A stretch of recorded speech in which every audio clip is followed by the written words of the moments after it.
पड़ोसी देश नेपाल में 19 महीने से चल रही सरकार विश्वासमत न होने के कारण गिर गई है और प्रधानमंत्री पुष्पकमल दहल प्रचंड ने इस्तीफा दे दिया है। अब नए प्रधानमंत्री के चयन तक ही वे इस पद पर बने रह सकते हैं।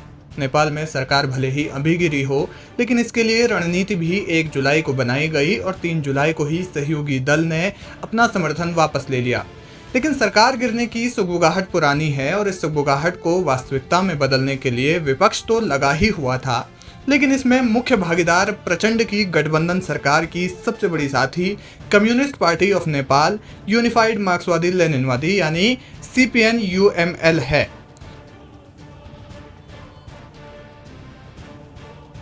जिसने नेपाल में विपक्ष की भूमिका में मौजूद नेपाली कांग्रेस से हाथ मिला लिया है।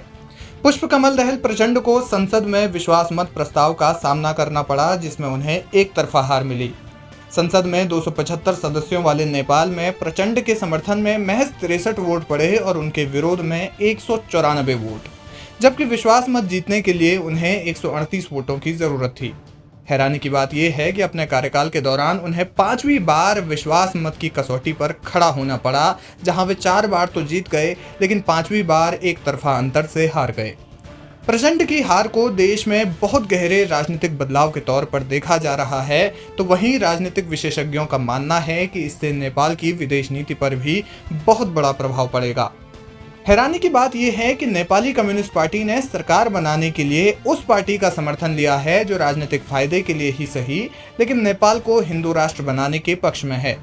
इस साल की शुरुआत में नेपाल को हिंदू राष्ट्र बनाने के समर्थन में जितने भी आंदोलन हुए, उनमें नेपाली कांग्रेस की भी सक्रियता देखी गई। नेपाली कांग्रेस की बात की जाए तो उनके पास सदन में कुल 89 सीटें हैं, वहीं UML के पास 78 सीटें, जो कुल मिलाकर 167 का आंकड़ा बनाता है। यानी नेपाल में अब इन दोनों पार्टियों की गठबंधन की सरकार बनने जा रही है। हालांकि नेपाली सरकार में सिर्फ एक पार्टी ने ही समर्थन वापस नहीं लिया है। 1 जुलाई की रात को बनी रणनीति के बाद जब UML ने अपने हाथ पीछे खींचे, तो उनके साथ सरकार में सहयोगी रही जनता समाजवादी पार्टी ने भी अपना समर्थन वापस ले लिया।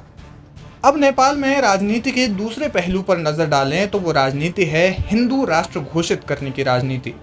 साल 2008 में जब नेपाल को एक धर्मनिरपेक्ष राष्ट्र के रूप में स्थापित किया गया और नेपाल के संविधान में धर्मनिरपेक्षता की अवधारणा को 2015 में जब पहली बार प्रस्तावित किया गया, तो नेपाली जनता ने इसका खूब विरोध किया। विरोध करना लाजमी था, क्योंकि नेपाल में 80% हिंदू आबादी है, 10% लोग बौद्ध धर्म को और 10% अन्य धर्मों के अनुयायी नेपाल में रहते हैं।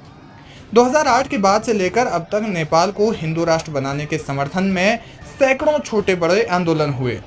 इसमें राजनेताओं की सक्रियता भी बढ़ गई, क्योंकि उन्होंने इसे मौके की तरह भुनाने की कोशिश की और इसे अवसरवादी राजनीति के तौर पर देखा।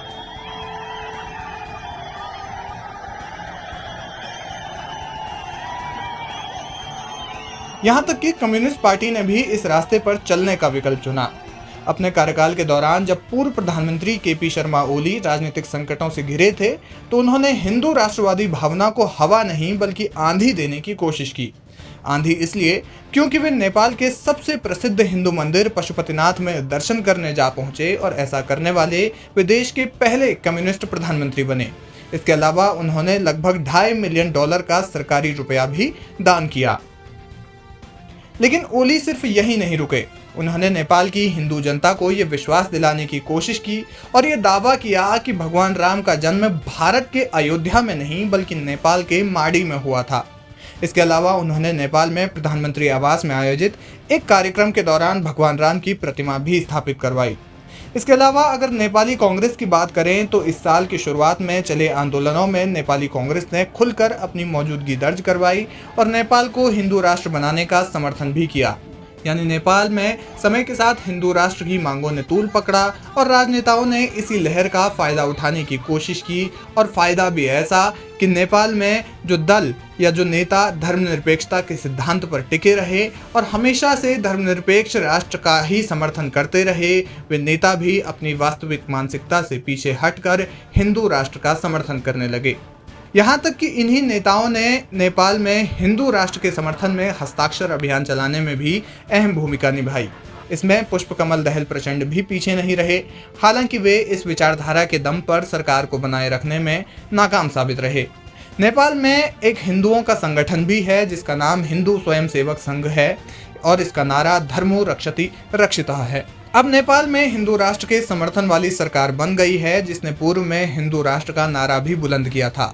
ऐसे में ये देखना अहम होगा कि जो नेपाल राजशाही के समय तक हिंदू राष्ट्र था वो नेपाल हिंदू राष्ट्र को समर्थन देने वाली सरकार बनने के बाद क्या सच में हिंदू राष्ट्र बन पाएगा।